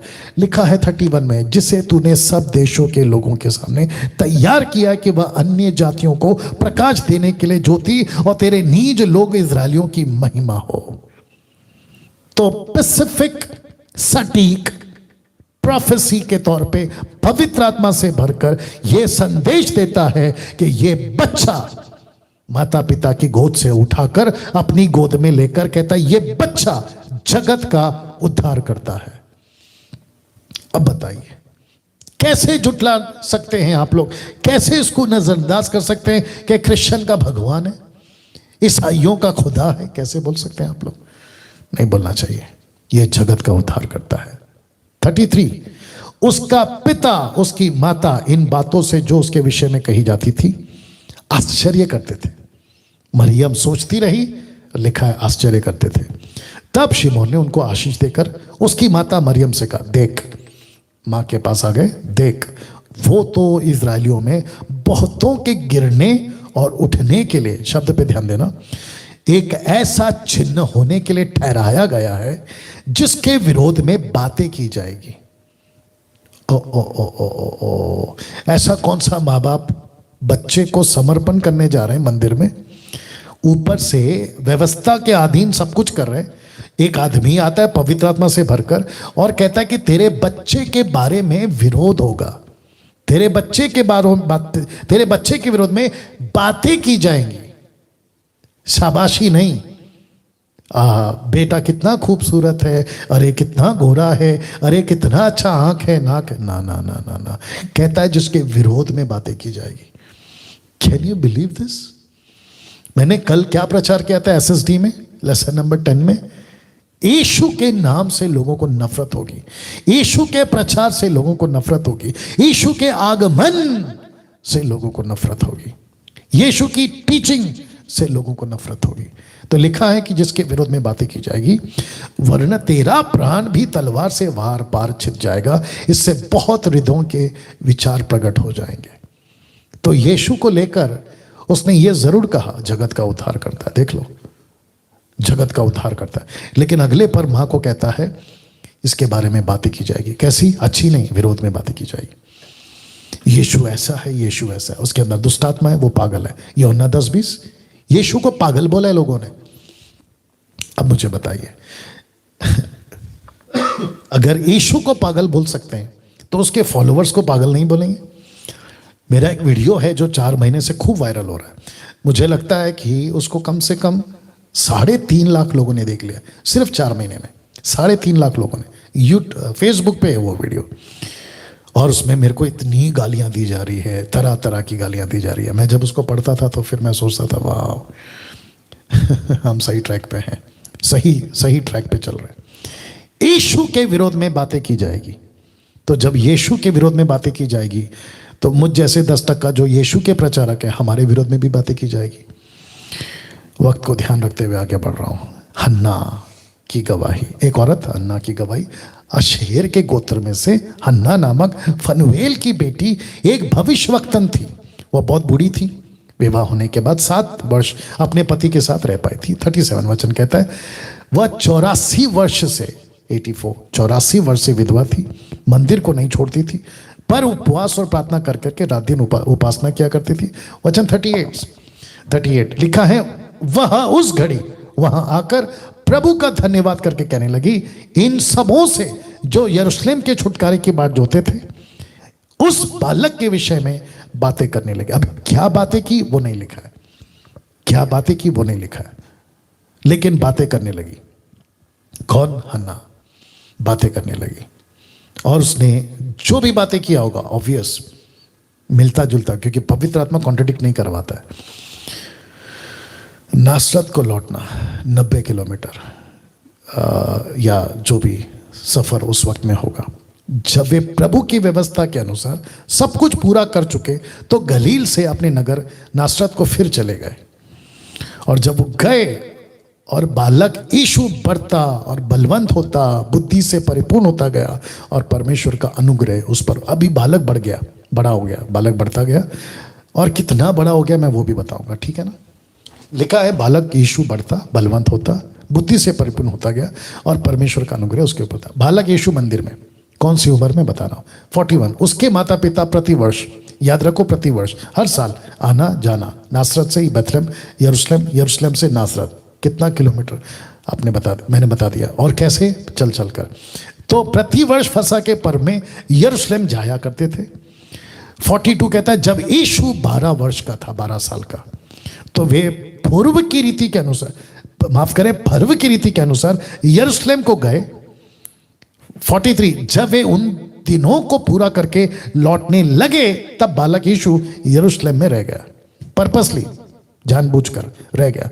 उसके माता पिता नहीं जानते थे, यूसुफ और मरियम नहीं जानते थे। 44 ये समझ कर कि वह अन्य यात्रियों के साथ होगा, एक दिन का पड़ाव निकल गया और वे उसे अपने कुटुंबियों, जान पहचान वालों में ढूंढते रहे। कहाँ? गलील में, नासरत में, नॉट यरूशलेम में, नासरत में ढूंढते रहे। अब देखो बच्चा रह गया यरूशलेम में, लिखा है ना, यरूशलेम में रह गया। माँ बाप चले गए, उनको लगा कि बच्चा नहीं दिख रहा है, मतलब यीशु नहीं दिख रहा है, तो रिलेटिव्स के साथ होगा, दोस्तों के साथ होगा, बाकी यात्रियों के साथ होगा। तो लिखा है कि वो ढूंढते रहे। अब वचन 45 पर जब नहीं मिला तो ढूंढते ढूंढते यरूशलेम को लौट गए।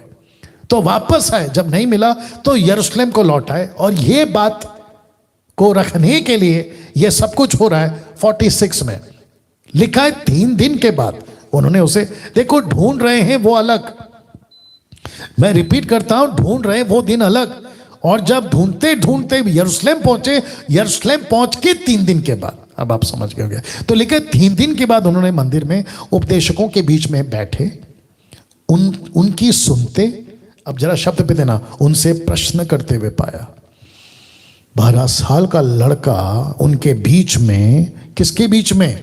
नॉर्मल लोगों के नहीं, उपदेशकों के बीच में, जो बाइबल टीचर थे, व्यवस्था के टीचर थे, निकोदेमुस टाइप, ऐसे लोगों के बीच में बैठे, उनकी सुनते। और जब सुना, ध्यान दीजिएगा, जब सुना तो कुछ खटका, कुछ नहीं बहुत कुछ खटका, तो प्रश्न किया। तो उनसे प्रश्न करते हुए पाया 47 जितने उनकी सुन रहे थे वे सब उसकी समझ और उसके उत्तरों से चकित थे, उसकी नॉलेज और उसके उत्तरों से चकित थे। क्योंकि आपने ठीक अभी पढ़ा, वापस जा रहा हूं पीछे से, लिखा है बालक यीशु बढ़ता, बलवंत होता, बुद्धि से परिपूर्ण होता गया और परमेश्वर का अनुग्रह उसके ऊपर था। तो 12 साल का लड़का नॉलेजेबल हो गया, 12 साल का लड़का नॉलेजेबल हो गया। मुझे कभी कभी कॉल आता है 30 साल, 40 साल, 50 साल, 70 साल के बुढ़ा बुढ़ी, अंकल आंटी, ब्रदर सिस्टर का, पास्टर जी हमको ये वचन नहीं समझ रहा है, हमको समझा दो। तो मैं पूछता हूँ कितने साल से बाइबल पढ़ रहे? अरे वो तो हम बचपन से पढ़ रहे, अरे वो तो हम 20 साल से। अब बताइए आप लोग, 12 साल का लड़का यीशु, 12 साल की उम्र में लड़का यीशु, क्या लिखा है? ओ सॉरी, हाँ रख रहा हूँ लिखा है 12 साल का लड़का उसके उत्तरों से चकित होते थे। कहाँ गया? हाँ ये वाला, चकित होते थे। बोला अरे बाप रे, उसको नॉलेज, 12 साल का, उसके उत्तरों से चकित होते थे। मुझे एक और चीज इसमें बता रहे, वो पहला फोटो दिखा देता हूं, ये फोटो देख लीजिए। 12 साल का लड़का, शास्त्री फरीसी, वो भी किसके? उपदेशकों, so called highly educated, theology करने वाले, खुद को डॉक्टर डिग्री हासिल करने वाले, उनके बीच में बैठा यीशु। ये तो केवल फोटो है, तो लिखा है 12 साल की उम्र में यीशु, इसलिए मैंने ये रखा है। तो एक कनेक्शन दे रहा हूं। उनसे प्रश्न किया, किसकी हिम्मत है प्रश्न करने की? यीशु कर सकता है। और यीशु कहता है मैंने 12 साल की उम्र में उनसे प्रश्न किया, ये ऐसा क्यों, ये ऐसा क्यों, ये ऐसा क्यों? जब हम तीसरे अध्याय में आएंगे ना अगले हफ्ते, तो एक ग्रुप का जिक्र होगा, शास्त्री फरीसी। ये शास्त्री फरीसी आए कहां से? क्योंकि टोटल होल टेस्टमेंट में याजक हैं, लेवी हैं, महायाजक हैं, शास्त्री फरीसी कहां से आ गए? तो मैं उसका कनेक्शन दूंगा आप लोगों को आने वाले हफ्ता में, ठीक है ना, कि ये शास्त्री फरीसी कहां से आ गए। या तो मंदिर में बहुत गड़बड़ चल रहा था साहब। जब यीशु 30 साल की उम्र में हुए ना, चलो मेरे को लगता है अभी बता देता हूं कि 30 साल का चक्कर क्या है। जब बच्चा बड़ा हो जाता है 20 साल का, तो याजक के मुताबिक उसकी स्टडी होती है, प्रोटोकॉल है वो, याजकों की स्टडी के मुताबिक जॉन द बैप्टिस्ट को 30 साल की उम्र में जंगल में देखा गया, जबकि 10 साल पहले उसको मंदिर में होना चाहिए था। तो लड़का जब यहूदी होता है तो 20 साल की उम्र में उनको याजक पद का स्टडी लेना पड़ता है, उसके बाद वो प्रीचर बन सकता है। लेकिन यीशु मसीह ने कोई स्टडी नहीं ली 20 साल की उम्र में, और ना ही जॉन द बैप्टिस्ट ने। दोनों के दोनों 30 साल की उम्र में सेविका करने निकल गए, और साथ ही साथ दोनों कजन्स है, जॉन द बैप्टिस्ट और यीशु मसीह कजन है, ठीक है ना, आगे बताऊंगा। 12 साल का लड़का उपदेशकों से सवाल कर रहा है। वाह। 42, तब वे उसे देखकर चकित हुए। कौन? माता पिता। उसकी माता ने उससे कहा, हे पुत्र, तूने हमसे क्यों ऐसा व्यवहार किया? तू हमको परेशान क्यों किया? इतने दिन से हम तुझे ढूंढ रहे, देख तेरे पिता और मैं कूदते हुए तुझे ढूंढते थे, कूदते हुए तुझे ढूंढते, कहां गया, कहां गया, कहां गया, ऐसा क्यों किया, वैसा क्यों किया। 49, उसने उससे कहा, तुम मुझे क्यों ढूंढते थे? माय गुडनेस, 12 साल का लड़का, टाइम कम पड़ रहा है, इसका टोन कैसे होगा? मम्मी आप मुझे क्यों ढूंढ रहे थे? ऐसा नहीं होगा। एक सटीक आवाज, एक कड़क आवाज, तुम मुझे क्यों ढूंढ रहे थे, ऐसी आवाज में ये टोन होगा। क्या तुम नहीं जानते कि मुझे अपने पिता के भवन में होना जरूरी है? क्योंकि भवन में गड़बड़ चल रहा है, मंदिर में गड़बड़ चल रहा है। जैसे आज कई मंदिरों में गड़बड़ है, वैसे तब चल रहा था 50। परंतु जो बातें उसने उनसे कही, उन्होंने उसे नहीं समझा। कहां से समझेंगे? आत्मिक बातें है ना, आत्मिक बातें आत्मिक लोग ही समझते हैं। इसलिए मेरी बातें, मेरी वीडियो कईयों की समझ में नहीं आती, उल्टा सीधा बकवास करते हैं। तो मैं तो हमेशा कहता हूं, आती चले बाजार, कुत्ते भोके हजार। वह नहीं समझे। 51, तब वह उनके साथ गया, नासरत में आया, और ये जो शब्द है ना, उनके वश में रहा। कितना साल? 18 साल। 12 साल से लेकर 30 साल तक 18 साल। अब मैंने इसको हाईलाइट क्यों किया है, अंडरलाइन क्यों किया है? कुछ मूर्ख लोग कहते हैं कि यीशु भारत आया था। कुछ लोग कहते हैं यीशु चाइना गया था। कुछ लोग कहते हैं यीशु मसीह कश्मीर गया था। हद हो गए साहब। कुछ लोग कहते हैं कि यीशु को टीचिंग उसने दिया, इसने दिया। ये सबका बाप है यार, ये सबको टीच करता है, तुम इसको क्या टीच करोगे, है ना? तो लिखा है कि वह उनके वश में रहा, उसकी माता ने ये सब बातें अपने मन में रखी। 52, यीशु बुद्धि और डील डॉल में, परमेश्वर और मनुष्य के अनुग्रह में बढ़ता गया। यीशु बुद्धि और डील डॉल में, मतलब कद काटी बुद्धि, परमेश्वर का अनुग्रह। दूसरे शब्दों में यीशु मसीह का 52 वचन का कहने का, इसलिए मैंने उसको रेड में स्पॉट किया, या लिखा है यीशु मसीह परमेश्वर के साथ साथ चला। मनुष्य की नजर में ठीक, माता पिता की नजर में ठीक, सोसाइटी की नजर में ठीक, और बहुत अच्छे कैरेक्टर के साथ आगे बढ़ा। मत्ती, मरकुस, लूका, ये तीनों किताबें कहती हैं, मत्ती कहता है तब वह उनके साथ गया, नासरत में उनके वश में रहा। मरकुस कहता है कि वही बड़ाई नहीं जो मरियम का पुत्र, याकूब और यूसुफ और यहूदा और शिमोन का भाई, और क्या उसकी बहनें यहाँ हमारे बीच में नहीं रहती, इसलिए उन्होंने उसके विषय में ठोकर खाई। और लूका कहता है 4:16 में, फिर वह नासरत में आया जहां पाला पोसा गया। तो मूर्ख लोग कैसे कह सकते हैं कि यीशु मसीह भारत आया था, यीशु मसीह चाइना गया था, यीशु मसीह वहां गया था? कैसे बोल सकते हैं? ये तीन बातें क्या यूं ही हैं? कैसा लग रहा है दोस्तों? अगला हफ्ता एपिसोड नंबर 5। आइए प्रार्थना करते हैं। सृष्टिकर्ता पिता, यीशु के नाम में मैं प्रार्थना करता हूं प्रभु, ये बातें जितने लोगों ने सुनी हैं, एक एक व्यक्ति को यीशु के नाम में उनके हृदय को तैयार कर प्रभु, कन्विक्ट कर, ताकि वे जान सके कि उन्हें एक उद्धारकर्ता की जरूरत है, उन्हें एक मसीहा की जरूरत है, जिसके चलते वो अपना जीवन आपको दे सके और बच सके। आदर महिमा आपको देता हूं, ये प्रार्थना यीशु के नाम से मांगता हूं, आमीन। ना जितने लोग हैं वेट करें, आज एक बच्चे का समर्पण है और मैं चाहता हूं कि वो बच्चे के माता पिता को व्हाट्सएप कॉल लगाया जाए, वीडियो कॉल, और मुझे दिखाया जाए। उनको पूछो बच्चे का नाम क्या है। आस्था, या आस्था लड़की है, बेबी गर्ल जी। बच्चे को दिखाइए, मैंने बोला था ना उनको बोलने को, कहाँ है बच्चा, बोलिए, वापस बोलिए जी। ये रहा बच्चा, नहीं फिर गया, इसलिए आपको पहले बोला था मैंने, स्पेसिफिक बोलो कि बच्चे को फोटो में रखे, या ऐसे ही रखना, या इसलिए मैं पहले ही बोलता हूं। एनीवे, बच्चे का नाम है आस्था, लड़की है, बेबी गर्ल है, बच्चे का नाम रखा है आस्था, या आस्था अच्छा नाम है। और इस बच्चे को मुझे लगता है ये तीसरा बेबी है, बच्चा है, जिसको हम ऑनलाइन समर्पण कर रहे हैं। और मैं हमेशा कहता हूं कि दूरियां परमेश्वर के लिए कोई मायने नहीं रखती है, और उम्मीद है कि अगले टाइम से, जैसे भारत में अभी सब कुछ ओपन हो रहा है, तो शायद वर्चुअल ना होते हुए फेस टू फेस हम जो है कर पाए। उनको बोलो कैमरा मत हटाओ, बच्चे के ऊपर से कैमरा मत हटाओ।